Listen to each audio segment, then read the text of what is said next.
Olá pessoal, na aula de hoje nós vamos ver o modelo conhecido como médias móveis,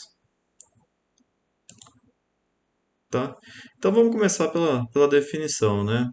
O modelo de médias móveis, tá? Do inglês Moving Average, tá? Geralmente ele é denotado como MAQ, tá? Onde Q seria a ordem do modelo, tá? Então a definição dele, né? Primeiro, tomando um processo lá formado pelos epsilons como um ruído branco com média zero e variância sigma 2.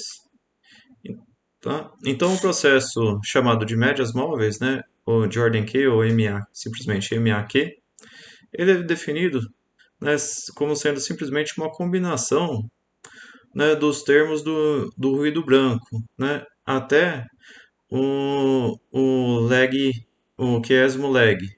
Tá? Então, ele fica sendo lá o xt igual o epsilon-t, né, que é o termo de erro, né, e daí você tem os coeficientes lá, o θ1 vezes o erro, né, no tempo anterior, mais o θ2 vezes o erro no tempo t menos 2, né, com lag 2, até o erro com tempo com lag q.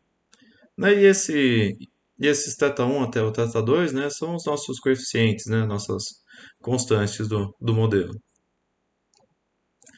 Tá, da mesma forma que a gente fez lá nos modelos autorregressivos, né, para os modelos MA, eles também podem ser escritos em função dos operadores de retardo, né?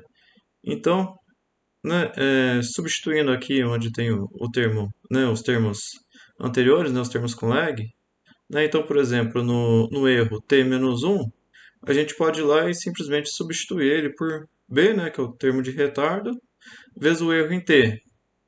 Né? Depois, no termo de erro t-2, ficaria lá, então, b quadrado vezes o termo de erro em t, né, e assim por diante até chegar lá no bq vezes o termo de erro em t. Né? Aí, em seguida, colocando o termo de erro em evidência, né, surge aqui então esse polinômio, né, aqui denotado por θ maiúsculo, multiplicado então pelo termo do ruído branco, né, pelo termo de erro. Tá? Então, o polinômio é dado por essa equação, né, e esse polinômio, né, para o modelo de médias móveis, ele é chamado de polinômio de médias móveis de ordem Q. Tá? Ele é bem parecido com aquele polinômio que a gente viu lá em modelos autorregressivos. Né? Basicamente, o que muda são esses sinais, né? Onde aqui está, né, mais θ1b, mais θ2b2. Né? Lá no autorregressivo que a gente tinha visto na aula anterior, né? Aqui não era mais, os sinais eram de menos. Tá? Então vamos ver como calcular a média, a variância, né? A função de autocovariância e autocorrelação para esse modelo. Né? Esse modelo, né, em si é muito mais fácil fazer esses cálculos do que ainda para o modelo autorregressivo. Tá? Basicamente porque, né, o valor esperado, né, calculando a média, o valor esperado do xt, né, ele fica sendo simplesmente uma combinação linear de termos que são independentes, né, onde todos eles têm média zero. Então isso aqui deu média zero direto. Né? E da mesma forma para a variância, né? Como os termos de erro são independentes, né, variância da soma de termos independentes é a soma das variâncias. Né? E o único detalhe aqui é que elas ficam multiplicadas pelos coeficientes elevado ao quadrado. Né? Aqui, né, cada um desses termos de erro, né, tem variância sigma 2. Né? Então, colocando, né, o sigma 2 em evidência, né, ele fica aqui multiplicado então por um mais os outros coeficientes elevado, a soma dos outros coeficientes elevado ao quadrado. Bom, pessoal, então vamos ver como calcula as autocovariâncias. Né? Vamos começar pegando a forma mais simples do modelo, né? O MA de ordem 1, para a gente ver como fica e depois a gente, né, vê o caso geral. Tá, então para MA, né, de ordem 1, já vou adiantar que esse é um processo estacionário, tá? Então lá a função de autocovariância só vai depender né, a gente pode ver ela dependendo simplesmente do termo de defasagem, né, que é o H. Tá, então lá, gama H vai ser simplesmente a covariância de um xt com um xt mais H. Tá? Então aqui embaixo, né, é só abrindo os modelos. né? Aí a gente usa aquela propriedade que covariância da soma é a soma das covariâncias, né? E além do mais, aqui a gente pode fazer a distributiva, tá? Então dessa expressão a gente chega nessa expressão de baixo, tá? E aí, a partir daí a gente pode analisar, né, para diferentes valores de h. Então vamos começar lá olhando para h igual a zero, depois a gente olha para os outros valores. Então para h igual a zero, né, aqui vai ficar a covariância do εt com o εt também, né? Isso dá sigma 2, né? Vamos olhar o segundo. Então aqui vai ficar a covariância do εt com εt, né? Lembrando que o h é zero, com y, então com εt menos um, né? Então aqui essa covariância deu zero, né? Porque são termos independentes.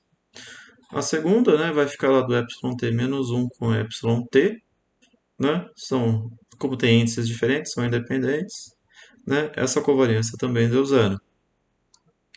E agora, por último, né, colocando h igual a zero aqui, ficaria lá a covariância do yt menos um com yt menos um. Né? Como tem mesmo índice, a covariância entre eles, então, é a variância, que é sigma 2. Então, os únicos termos que têm valor, né, para h igual a zero seria o primeiro, né, que deu sigma 2, e esse último, que deu, então, θ1 ao quadrado vezes sigma 2. Tá? Então, o resultado para h igual a zero, né, é dado por essa expressão, né, só colocando aqui o sigma 2 em evidência. Aí depois vamos ver para h igual a 1. Né? Para h igual a 1, esse primeiro termo deu índice diferente, então a covariância é zero. O segundo termo, né, o índice fica igual, então esse segundo termo, a covariância é sigma 2. O terceiro termo, né, colocando aqui h igual a 1, o índice vai ser diferente, então a covariância é zero.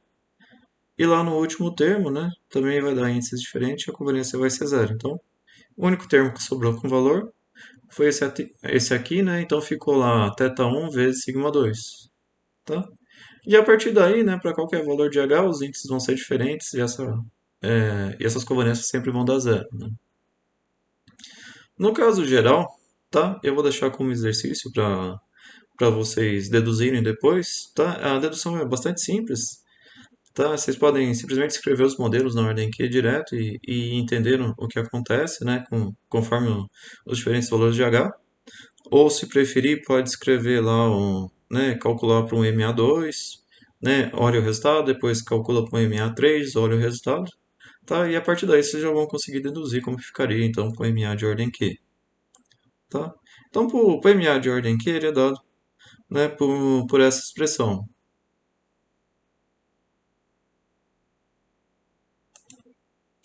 tá? Agora, a função de autocorrelação, né, para o modelo MAQ, então, para h igual a zero, né, a autocorrelação sempre vai dar 1, né? E a partir daí, até o valor Q, né?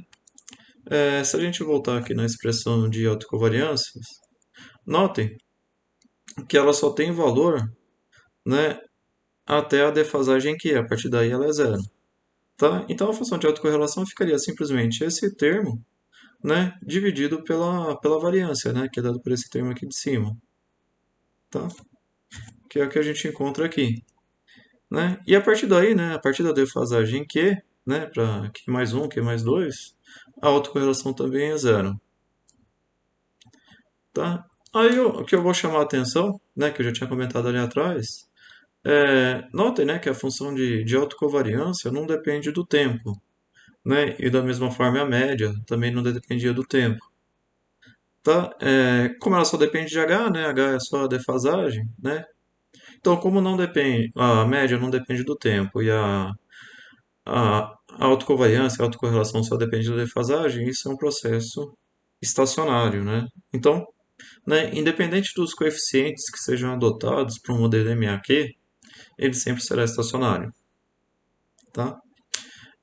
O outro fato que eu vou chamar a atenção, né, é que notem que como a correlação tem uma quebra a partir de Q, isso vai ser útil para a gente entender, né, qual que é a ordem de um modelo quando a gente estiver trabalhando com uma série temporal. Né? Então, para um processo, né, de médias móveis de ordem Q, a gente espera ver valores de autocorrelação significativos até a defasagem Q, e a partir daí todos como sendo zero, tá? Então isso vai ser útil para a gente identificar a ordem do modelo, tá? Uma das propriedades mais importantes dos modelos de médias móveis é o que é chamado de inversibilidade, tá? Então vamos lá, vamos ler a definição. O modelo MA de ordem Q é inversível se as raízes do polinômio de médias móveis, né, que é aquele polinômio que a gente viu ali atrás, estão fora do círculo unitário. Isto é, todas as raízes desse polinômio são maiores que 1 em valor absoluto, tá? E basicamente a implicação, né, da inversibilidade, né, quando o modelo de médias móveis satisfaz isso, né, se o polinômio característico dele, né, tem todas as raízes fora do círculo unitário, né, então essa condição de inversibilidade ela implica que um modelo de médias móveis pode ser escrito como um modelo autorregressivo de ordem infinita, tá? E isso é bastante útil para a gente, tá? Então vamos lá, deixei aqui como observação, né? Se a gente estiver trabalhando com MA de ordem mais baixa, o MA1, né? Então ele vai ser inversível, né? Se o parâmetro dele, lá, o θ1, e módulo for menor que 1, tá? E eu peço aqui, deixo como exercício para vocês verificarem, tá? Então vamos lá, só recapitulando, lá em autorregressivos, né? A gente tinha que verificar se eles eram estacionários, né? Porque não é todos os modelos autorregressivos que são estacionários. E os de autorregressivos, né? Aquele teorema dizia que eles eram estacionários se as raízes do polinômio estavam fora do círculo unitário, tá? Em médias móveis é o contrário, né? Ele é sempre estacionário, no entanto, ele não é sempre inversível, né? Ele só é inversível quando as raízes desse polinômio estão fora do círculo unitário. Tá? Então vamos ver um exemplo, né, de transformar então um modelo MA, tá, em um processo AR infinito. Tá? Então vamos começar lá pelo MA1. Né? Quer dizer, vamos tomar o modelo de médias móveis de ordem 1, tá? Que é dado por essa expressão. Né? E vamos supor então que ele é inversível. Né? Vamos pegar lá o θ em módulo menor que 1. Tá? Então, se a gente isolar o termo de erro, né, o epsilon, né, e passar o xt para outro, quer dizer, passar o termo θ vezes epsilon t menos 1 para o outro lado, a gente chega nessa expressão, né? Aí, a partir daí, se a gente for fazendo, né, reaplicando essa expressão dentro dela mesmo, né? Então, se eu pegar aqui no epsilon t menos 1 e reaplicar ela, a gente chega nessa equação, né? Então, aqui surge o termo t menos 1, né? Aí só rearranjando a gente chega nessa expressão, né? E aqui vai depender então do erro t menos 2. Aí se eu pego ele e reaplico essa expressão de cima e chego nessa aqui de baixo, que por fim vai dar essa aqui, tá? E se eu continuar fazendo esse processo, né? Notem que, né, o que vai acontecer é que a gente vai ter lá o erro, né, no tempo t, como sendo o xt menos o θ xt menos 1 mais o θ ao quadrado xt menos 2, depois menos xt ao cubo, né, multiplicado pelo epsilon t menos 3. E se eu continuasse, né, reaplicando esse processo, ia aparecer aqui na frente, né, o θ ao cubo xt menos 3, depois, desculpa, o menos θ ao cubo xt menos 3, depois mais θ à quarta xt menos 4, né, e assim por diante. Né? Como cada vez que eu reaplico, o θ fica elevado a uma ordem maior, né, e a gente assumiu aqui que para ele ser inversível, que o θ teria que ser menor que 1, né, se eu continuar reaplicando, vai chegar uma hora que esse termo de erro que fica multiplicado pelo θ, né, que vai ficar elevado a um θk, esse k vai estar tão grande que ele vai simplesmente desaparecer. Né? Então a gente chega, né, no limite, a gente vai chegar nessa expressão aqui de baixo. Né? Então, com o termo de erro, é um xt mais uma combinação, né, de todos os xt's anteriores, né, multiplicado lá por menos θ elevado ao índice i. Tá? E aí agora, né, isolando então esse xt, né, passando esse somatório para o outro lado, a gente chega nessa expressão. Tá? que por si só é um processo autorregressivo, né? Só que como esse somatório vai estar infinito, né? Ele é de ordem infinita. Tudo bem? Então a gente viu aqui, né, que o modelo MA, né, inversível, né, pode ser escrito como um processo autorregressivo. E de ordem maiores, seria basicamente a mesma ideia, né, para chegar em um R infinito. Tá? Essa propriedade vai ser útil, então, para a gente identificar a ordem de um modelo, MA. Tá? Então, vamos ver como identificar o modelo o Q, né, de um modelo MA. Então, a gente só pode considerar isso para séries estacionárias, né? Então, se a gente for aplicar esse modelo, a gente vai ter que primeiro verificar se a série temporal é estacionária. Sendo ela estacionária, a gente viu que a função de autocorrelação vai decair, né, progressivamente até a ordem Q. A gente viu que a partir do Q ela é sempre zero, então, né, a gente espera ver isso na função de autocorrelação. Né? E da mesma forma, a função de autocorrelação parcial, né, como a gente consegue escrever o modelo MA como um R infinito, né, a FAQ-P dele vai se comportar como se comportaria de um modelo AR infinito. Né? Ou seja, ela vai decair para zero sem cortes, né, porque o corte estaria lá no infinito. Tá, então vamos ver alguns exemplos. Tá, então vou pegar aqui o modelo MA de ordem 1, né, dado por essa expressão. Né, escolhi lá θ igual a 0,7, né, e a gente viu que como isso é menor do que 1 em módulo, então ele é um modelo inversível, né? Aí e o termo de erro eu vou simular lá de uma normal com média zero e variância 9. Tá, eu vou simular esse processo lá, 300 pontos dele. Tá, e aqui então eu faço no primeiro gráfico né, a série temporal simulada, né, depois a função de autocorrelação e a função de autocorrelação parcial. Tá? Aí lembrando, né, a gente espera então que exista uma quebra, né, como MA1, uma quebra a partir do lag 1 na FAQ, né? E é o que acontece aqui, né? Como esse termo aqui é o que tem lag 1, né? A partir dele, né, ele ainda tem um valor significativo, mas a partir dele, todos os valores de autocorrelação são significativos. Tá? Então isso aqui caracterizaria o modelo MA de ordem 1. Tá? E o outro fato que caracterizaria ele é que o decaimento na função de autocorrelação parcial, né, seria amortizado, né? E é o que ocorre aqui, né? Ele vai decaindo, mesmo que ele vá oscilando, né? Ele vai decaindo aos poucos para zero. Ou melhor, não existe uma quebra, né, na função de autocorrelação parcial. Tá? O segundo exemplo, né, é a mesma ideia, eu só troquei o sinal aqui do coeficiente, né? Então, de novo, simulei lá a série, né? Fiz a função a função de autocorrelação, né? A FAQ e a FAQ-P.